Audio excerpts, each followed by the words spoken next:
4 ಅಂಕಿಯ ಸಂಖ್ಯೆಗಳು.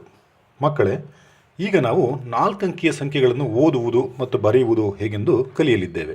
ಈ ಚಾರ್ಟ್ ನೋಡಿ. ಈ ಚಾರ್ಟ್ನಲ್ಲಿರುವ ಚಿಹ್ನೆಗಳು ಸಂಖ್ಯೆಗಳಿಗೆ ನಿಗದಿಪಡಿಸಲಾದ ಚಿಹ್ನೆಗಳಾಗಿವೆ. ಚಾರ್ಟ್ನ ಸಹಾಯದಿಂದ ನೀವು ಇದನ್ನು ಅರ್ಥ ಮಾಡಿಕೊಳ್ಳಬಹುದು. ಇಲ್ಲಿ ನೋಡಿ, ಇಲ್ಲಿ 1000 ಎಂದು ಗುರುತಿಸಲಾದ ಲಕೋಟೆ 1000ದ ಸಂಕೇತವಾಗಿ ನಿಂತಿದೆ.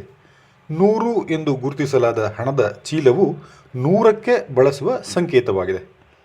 10 ಎಂದು ಗುರುತಿಸಲಾದ ತ್ರಿಕೋನವು 10ರ ಸಂಕೇತವಾಗಿದೆ ಮತ್ತು ಚುಕ್ಕೆಗಳನ್ನು ಬಿಡಿಗಳಿಗೆ ಸಂಕೇತವಾಗಿ ಬಳಸಲಾಗುತ್ತದೆ. ಈ ಚಾರ್ಟ್ನಲ್ಲಿ ನಂಬರ್ 4ಗಾಗಿ ಬಳಸಲಾದ ಚಿಹ್ನೆಗಳನ್ನು ನೋಡಿ. ನೀಡಿರುವ ಸಂಖ್ಯೆ 2203. ಇಲ್ಲಿ ನಾವು 2000ಗಳನ್ನು ಹೊಂದಿದ್ದೇವೆ. ಆದ್ದರಿಂದ 1000ಕ್ಕೆ 2 ಲಕೋಟೆಗಳನ್ನು ನೀಡಲಾಗಿದೆ. 2 100 ಇವೆ. ಆದ್ದರಿಂದ 100ರ ಹಣದ ಚೀಲಗಳು ಸಹ 2.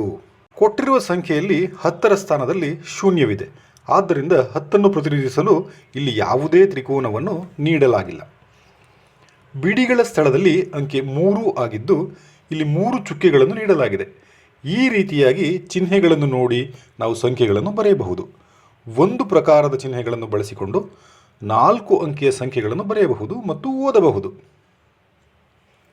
ಈ ಅಂಕಿಅಂಶವನ್ನು ನೋಡಿ. ಇಲ್ಲಿ ಮಣಿಗಳ ಚಿಹ್ನೆಯನ್ನು 1000, 100, 10 ಮತ್ತು ಬಿಡಿಗಳಿಗೆ ಬಳಸಲಾಗುತ್ತದೆ. ಆದರೆ ಬಿಡಿ, 10, 100 ಮತ್ತು 1000ಕ್ಕೆ 4 ವಿಭಿನ್ನ ಬಡ್ಡಿಗಳನ್ನು ನೀಡಲಾಗಿದೆ. ಪ್ರತಿ ಸ್ಥಳದಲ್ಲಿ ಮಣಿಗಳ ಸಂಖ್ಯೆ ವಿಭಿನ್ನವಾಗಿರುತ್ತದೆ. ಇಲ್ಲಿ ನೋಡಿ, ನಾವು 1000 ಸ್ಥಳದಲ್ಲಿ 2 ಮಣಿಗಳನ್ನು ಹೊಂದಿದ್ದೇವೆ. ಹಾಗಾಗಿ ಅವುಗಳ ಮೌಲ್ಯ 2000. 100ರ ಜಾಗದಲ್ಲಿ 1 ಮಣಿ ಇದೆ. ಇದರ ಮೌಲ್ಯ 100. 10ರ ಸ್ಥಳದಲ್ಲಿಯೂ 1 ಮಣಿ ಇದೆ. ಅದರ ಮೌಲ್ಯ 10. ಮತ್ತು ಬಿಡಿಗಳ ಸ್ಥಳದಲ್ಲಿ 2 ಮಣಿಗಳಿವೆ. ಅದರ ಮೌಲ್ಯ 2 ಆಗಿದೆ.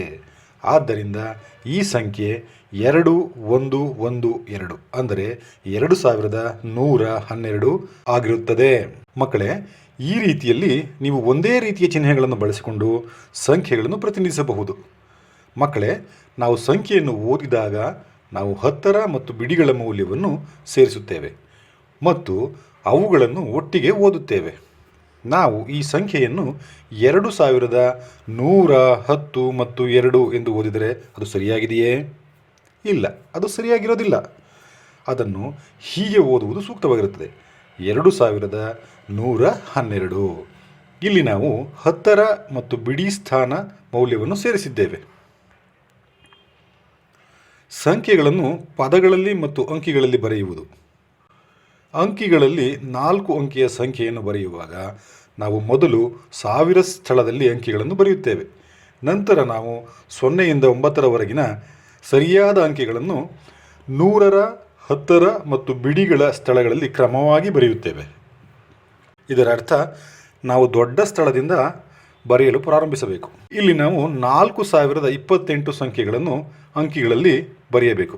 ನಾವು 1000 ಸ್ಥಳದಿಂದ ಬರೆಯಲು ಪ್ರಾರಂಭಿಸೋಣ.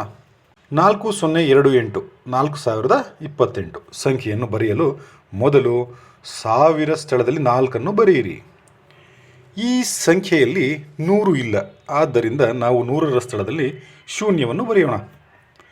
28ರಲ್ಲಿ 2, 10 ಮತ್ತು 8 ಬಿಡಿಗಳಿವೆ. ಆದ್ದರಿಂದ ನಾವು 10ರ ಸ್ಥಳದಲ್ಲಿ 2 ಮತ್ತು ಬಿಡಿಗಳ ಸ್ಥಳದಲ್ಲಿ 8 ಬರೆಯುತ್ತೇವೆ.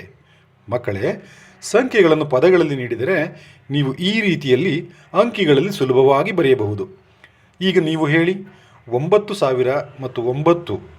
ನೀವು ಸಂಖ್ಯೆಗಳನ್ನು ಅಂಕಿಗಳಲ್ಲಿ ಹೇಗೆ ಬರೆಯುತ್ತೀರಿ? ಸರ್, ನಾವು 9ಅನ್ನು 1000 ಸ್ಥಳದಲ್ಲಿ ಬರೆಯುತ್ತೇವೆ. ಈ ಸಂಖ್ಯೆಯಲ್ಲಿ 100 ಇಲ್ಲ. ಆದ್ದರಿಂದ ನಾವು 100ರ ಸ್ಥಳದಲ್ಲಿ ಶೂನ್ಯವನ್ನು ಬರೆಯುತ್ತೇವೆ. ನಾವು 10ರ ಸ್ಥಳದಲ್ಲಿ 0ಯನ್ನು ಬರೆಯುತ್ತೇವೆ. 10 ಇಲ್ಲ ಮತ್ತು ಬಿಡಿಗಳ ಸ್ಥಳದಲ್ಲಿ 9 ಎಂದು ಬರೆಯುತ್ತೇವೆ. ಅದು ಸರಿ. Very good.